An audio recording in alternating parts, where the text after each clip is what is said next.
मनुष्य चाहे कितना भी प्रयास क्यों ना कर ले, कितना भी प्रयत्न क्यों ना कर ले, उसे अपने कर्मों का फल तो भोगना ही पड़ता है। चाहे मनुष्य कितना ही प्रयत्न कर ले, लेकिन वह कभी अपने कर्मों से बच नहीं सकता। जैसी करनी वैसी भरनी, यह वाक्य तो आपने सुना ही होगा।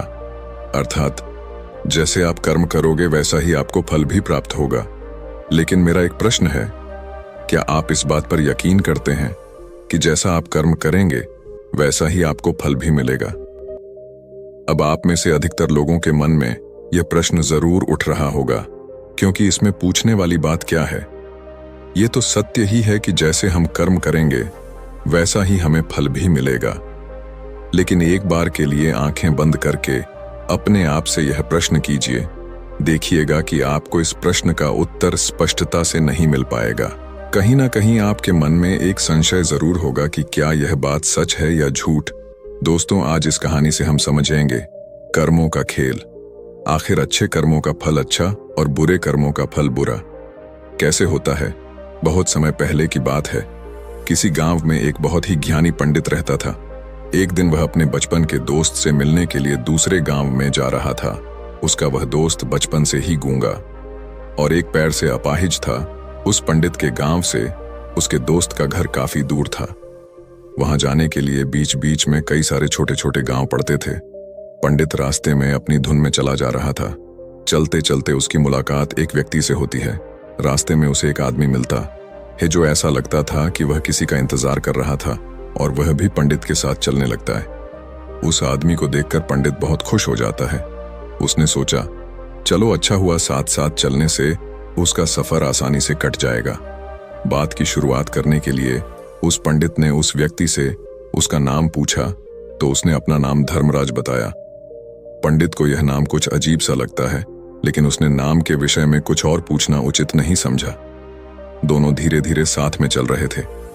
तभी रास्ते में एक गांव आता है। गांव का प्रवेश द्वार आते ही धर्मराज ने पंडित से कहा, तुम आगे चलो, मुझे इस गांव में एक काम है, मैं तुमसे आगे मिलता हूं। पंडित ने कहा, ठीक है। वह आगे रास्ते में चल देता है। कुछ देर बाद उस गांव में खबर फैली कि एक व्यक्ति को सांड ने अपनी सींग में फंसाकर मार दिया है। जैसे ही सांड ने उस व्यक्ति को मारा, ठीक कुछ ही देर में धर्मराज पंडित के पास आ गया और फिर दोनों चलना शुरू कर देते हैं और चलते चलते एक दूसरे गांव के द्वार पर पहुंच जाते हैं। उस गांव के बाहर एक बड़ा और विशाल मंदिर बना हुआ था। वहां पर आराम करने की सुविधा काफी बढ़िया लग रही थी। पंडित के दोस्त का घर अभी वहां से बहुत दूर था और रात भी होने वाली थी। तो पंडित ने धर्मराज से कहा, रात होने वाली है, पूरे दिन चलते चलते थक भी चुके हैं और भूख भी लग रही है, तो यहाँ पर भोजन करके यहीं पर हम विश्राम कर लेते हैं, फिर सुबह के समय आराम से आगे की यात्रा जारी करेंगे। धर्मराज ने कहा, ठीक है, मुझे इस गांव में किसी को कुछ जरूरी सामान देने जाना है, तुम भोजन करके आराम करो, मैं बाद में आकर भोजन कर लूंगा। इतना कहकर वह वहां से चला जाता है। लेकिन उसके जाने के कुछ समय बाद, कुछ ही देर बाद धुआं उठता हुआ दिखाई देता है और देखते ही देखते पूरे गांव में आग लग जाती है। पंडित ने हैरानी से सोचा कि यह धर्मराज जहां भी जाता है वहां कोई ना कोई अनहोनी जरूर हो जाती है, कुछ तो गड़बड़ है इस व्यक्ति में। लेकिन पंडित ने रात्रि में धर्मराज से कुछ भी पूछना उचित नहीं समझा और वे दोनों सो गए। सुबह होते ही दोनों फिर से अपनी यात्रा शुरू कर देते हैं। कुछ देर चलने के बाद रास्ते में फिर से एक गांव आता है। धर्मराज ने फिर पंडित से कहा, आप आगे चलिए, मुझे इस गांव में अपने मित्र से मिलने जाना है, मैं अपने दोस्त से मिलने के बाद आगे रास्ते में मिलूंगा। यह कहकर धर्मराज वहां से चला गया। लेकिन पंडित इस बार आगे नहीं गया। वहीं खड़ा होकर धर्मराज को देखता रहा कि वह कहां जा रहा है और क्या करता है। तभी थोड़ी देर बाद लोगों की आवाज सुनाई देने लगी कि एक व्यक्ति को सांप ने काट लिया है और उसकी मृत्यु हो गई है। ठीक उसी समय धर्मराज फिर पंडित के पास पहुंच गया। लेकिन इस बार पंडित से रहा नहीं गया और उसने धर्मराज से पूछ ही लिया कि तुम जिस भी गांव में जाते हो वहां कोई ना कोई अनहोनी जरूर हो जाती है, क्या तुम मुझे बता सकते हो यह ऐसा क्यों हो रहा है? धर्मराज ने कहा, पंडित जी, आप तो मुझे बहुत ज्ञानी मालूम पड़े थे, इसीलिए मैं आपके साथ चलने लगा था, क्योंकि ज्ञानियों का साथ बहुत अच्छा होता है, परंतु आप अभी तक समझ नहीं पाए कि मैं कौन हूं। पंडित ने कहा, मैं समझ गया हूं, लेकिन मुझे कुछ शंका है। अगर आप ही अपना उपयुक्त परिचय दे दें तो मेरे लिए आसानी होगी। तब धर्मराज ने जवाब दिया कि मैं यमदूत हूं और यमराज की आज्ञा से उन लोगों के प्राण हरण करता हूं जिनकी उम्र पूरी हो चुकी है। हालांकि पंडित को पहले से ही इस बात की आशंका थी, फिर भी धर्मराज के मुंह से यह बातें सुनकर वह घबरा गया। लेकिन वह हिम्मत करके पूछता है कि अगर तुम सच में यमदूत हो तो मुझे बताओ, अगली मृत्यु किसकी है? धर्मराज ने जवाब दिया, अगली मृत्यु तुम्हारे उसी मित्र की है जिससे तुम मिलने जा रहे हो, और उसकी मृत्यु का कारण भी तुम ही बनोगे। ये बात सुनकर पंडित सहम गया और सोच में पड़ गया कि अगर सच में यह धर्मराज यमदूत हुआ तो उसकी बात भी सच होगी, और उसके कारण मेरे बचपन के सबसे अच्छे मित्र की मृत्यु हो जाएगी। तो सबसे अच्छा तो यही होगा कि मैं अपने मित्र से मिलने ही ना जाऊं, कम से कम मैं उसकी मृत्यु का कारण तो नहीं बनूंगा। धर्मराज ने मुस्कुराते हुए कहा, तुम जो सोच रहे हो वो सब मुझे पता है, मगर तुम्हारे अपने मित्र से मिलने ना जाने से नियति नहीं बदल जाएगी। तुम्हारे मित्र की मृत्यु तो निश्चित है, और वह अगले कुछ ही पलों में घटित होने वाली है। महाकाल के मुंह से ऐसी बातें सुनकर पंडित को झटका लगा, क्योंकि महाकाल ने पंडित के मन की बातें पढ़ ली थीं, जो कि एक सामान्य व्यक्ति के लिए संभव नहीं है। अब पंडित को विश्वास हो गया कि यह धर्मराज सचमुच में यमदूत ही है। जब पंडित को यह पूर्ण विश्वास हो गया कि धर्मराज जी यमदूत हैं तो वह घबरा गया। वह अपने मित्र की मृत्यु का कारण नहीं बनना चाहता था, इसलिए वह पलटकर अपने गांव की तरफ वापस जाने लगा। लेकिन जैसे ही पंडित वापस जाने के लिए मुड़ा, उसने देखा कि उसका मित्र तेजी से उसकी तरफ चला आ रहा है, जो कि पंडित को देखकर अत्यंत प्रसन्न दिखाई पड़ रहा था। अपने मित्र के आने की गति को देखकर पंडित को ऐसा लगा कि जैसे उसका मित्र काफी देर से उसका ही पीछा कर रहा है, लेकिन वह बचपन से ही गूंगा था और एक पैर से लंगड़ा भी था। इसीलिए ना तो वह पंडित को आवाज देकर रोक पाया था और ना ही उस तक पहुंच पा रहा था।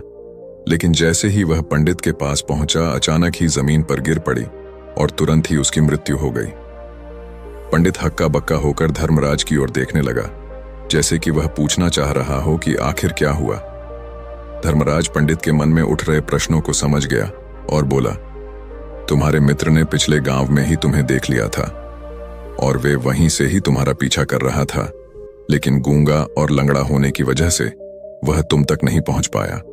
उसने अपनी पूरी ताकत लगाकर तुम तक पहुंचने का प्रयास किया, लेकिन बुढ़ापे में बचपन जैसी ताकत नहीं होती, इसलिए दिल का दौरा होने के कारण उसकी मृत्यु हो गई, क्योंकि वह तुमसे मिलने के लिए अपनी सीमाओं को तोड़कर तुम्हारे पीछे भाग रहा था।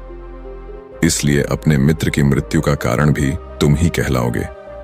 अब पंडित को पूर्णतः यह विश्वास हो गया था कि धर्मराज एक यमदूत है और उसका कार्य जीवों के प्राण हरना है।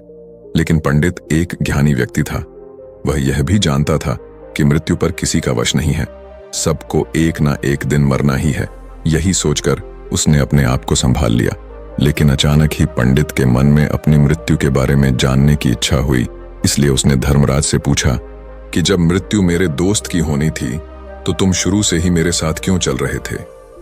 यह प्रश्न सुनकर धर्मराज जोर से हंसा और बोला, मैं तो हर पल हर क्षण सभी के साथ चलता हूं, किंतु लोग पहचान नहीं पाते, क्योंकि लोगों के पास अपनी समस्याओं के अलावा किसी और व्यक्ति, वस्तु या घटना के बारे में सोचने समझने या उसे देखने का समय ही नहीं होता।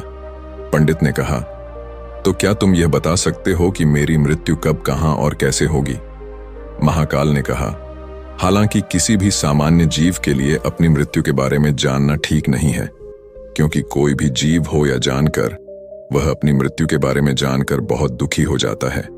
हालांकि तुम जानी व्यक्ति मालूम पड़ते हो और तुमने जिस तरीके से अपने मित्र की मृत्यु को सहन कर लिया है, उसे देखकर लगता है कि तुम अपनी मृत्यु के बारे में जानकर भी दुखी नहीं होंगे। महाकाल ने कहा, तो सुनो, तुम्हारी मृत्यु आज से ठीक 6 महीने बाद आज ही के दिन किसी दूसरे राज्य में फांसी लगने से होगी, और सबसे हैरानी की बात तो ये होगी कि तुम स्वयं ही खुशी से उस फांसी को स्वीकार कर लोगे। इतना कहकर धर्मराज वहां से चला गया, क्योंकि अब धर्मराज के पास पंडित के साथ चलते रहने का कोई कारण न था। इसके बाद पंडित ने अपने मित्र के शरीर का अंतिम संस्कार किया और यथाशक्ति उसके क्रियाकर्म करके अपने गांव वापस आ गया।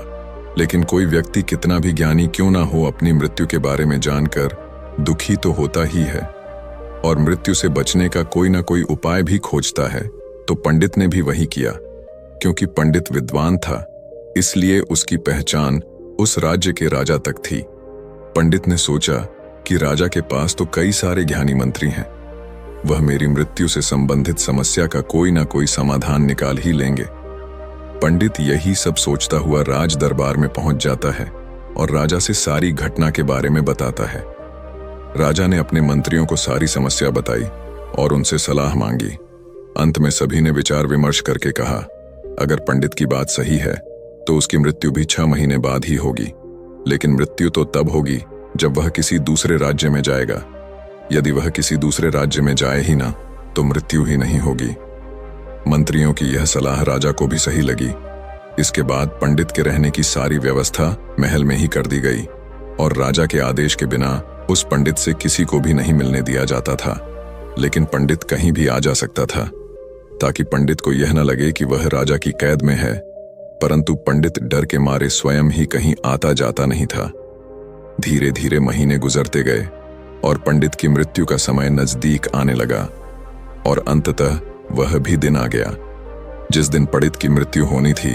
तो जिस दिन पंडित की मृत्यु होनी थी उसकी एक रात पहले पंडित डर के मारे जल्दी ही सो गया, ताकि जल्दी से वह रात बीत जाए और अगला दिन आ जाए, ताकि उसकी मृत्यु टल सके। यही सोचकर वह जल्दी सो जाता है। लेकिन पंडित को नींद में चलने की बीमारी थी और अपनी इस बीमारी के बारे में वह स्वयं ही नहीं जानता था। तो फिर राजा मंत्री या किसी वैद्य को इसके बारे में बताने का कोई प्रश्न ही नहीं उठता। पंडित अपनी मृत्यु को लेकर बहुत चिंतित था। वह पिछले कई दिनों से ठीक है, सो भी नहीं पा रहा था और नींद में चलने की बीमारी भी तभी होती है जब व्यक्ति ठीक से सो नहीं पा रहा हो। तो उस रात भी पंडित को नींद में चलने का दौरा पड़ा। वह उठा और महल से निकलकर अस्तबल में गया। क्योंकि पंडित राजा का खास मेहमान था, इसलिए किसी भी पहरेदार ने उसे नहीं रोका और ना ही किसी तरह की कोई पूछताछ की।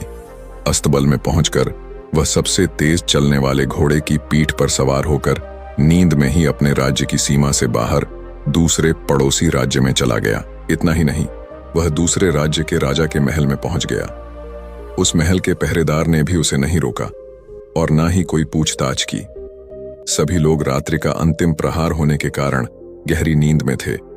वह पंडित सीधे राजा के सैन्य कक्ष में पहुंचा, जहां राजा और रानी सो रहे थे। वह पंडित वहीं जाकर सो गया। सुबह हुई तो राजा ने पंडित को रानी के बगल में सोया हुआ देखा तो राजा बहुत क्रोधित हो गया। राजा ने पंडित को कैद करने का आदेश दे दिया। पंडित गिरफ्तार हो गया, लेकिन पंडित तो भौंचक्का था। उसे तो कुछ समझ नहीं आ रहा था कि आखिर वह दूसरे राज्य में और राजा के सैन्य कक्ष में कैसे पहुंचा। लेकिन वहां उसकी यह सब सुनने वाला कोई नहीं था। अगली सुबह राजा ने पंडित को दरबार में पेश करने का आदेश दिया।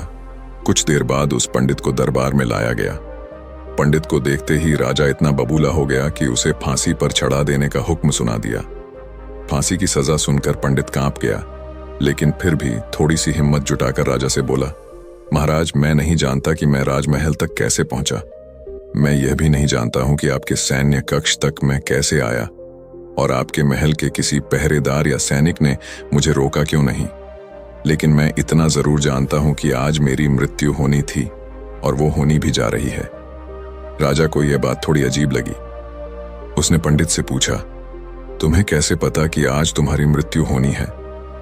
राजा के इस प्रश्न के जवाब में पंडित ने पिछले 6 महीने का सारा वाक्य राजा को सुना दिया और बोला, महाराज, मेरा क्या किसी भी सामान्य व्यक्ति में इतना साहस नहीं कि वह राजा के सैन्य कक्ष में राजा की उपस्थिति में रानी के साथ सो जाए। राजा को पंडित की बात में थोड़ा तर्क दिखाई पड़ा, परंतु उसने सोचा कि यह मृत्यु से बचने के लिए धर्मराज और उसके द्वारा अपनी मृत्यु की भविष्यवाणी की कहानी बना रहा है। इसलिए राजा ने पंडित से कहा, यदि तुम्हारी बात सत्य है और आज यह तुम्हारी मृत्यु का दिन है जैसा कि यमदूत धर्मराज ने तुमसे कहा था, तो आज तुम्हारी मृत्यु का कारण मैं नहीं बनूंगा।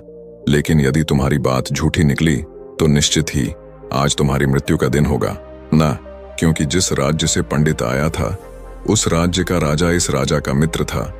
इसलिए इस राजा ने तुरंत अपने 2 सैनिकों को पड़ोसी राजा के पास भेजकर पंडित की बात की सत्यता का प्रमाण मांगा भेजा। भेजे गए सैनिक शाम तक लौटे और उन्होंने राजा को बताया कि महाराज, पंडित जो कुछ भी कह रहा है वह सब सत्य है। पड़ोसी राज्य के राजा ने पिछले 6 महीने से पंडित के रहने की सारी व्यवस्था अपने ही महल में कर रखी थी। पंडित राजा का खास मेहमान था। कल शाम राजा आखिरी बार पंडित से उसके कक्ष में मिले थे और उसके बाद यह इस राज्य में कैसे पहुंच गया इसकी जानकारी किसी को भी नहीं है। इसीलिए उस राज्य के राजा के अनुसार पंडित को फांसी की सजा देना ठीक नहीं है। लेकिन राजा के सामने एक नई समस्या थी, क्योंकि उसने बिना पूरी बात जाने ही पंडित को फांसी की सजा सुना दी थी। इसलिए अगर पंडित को फांसी नहीं दी जाती तो राजा के वचन का अपमान हो जाएगा।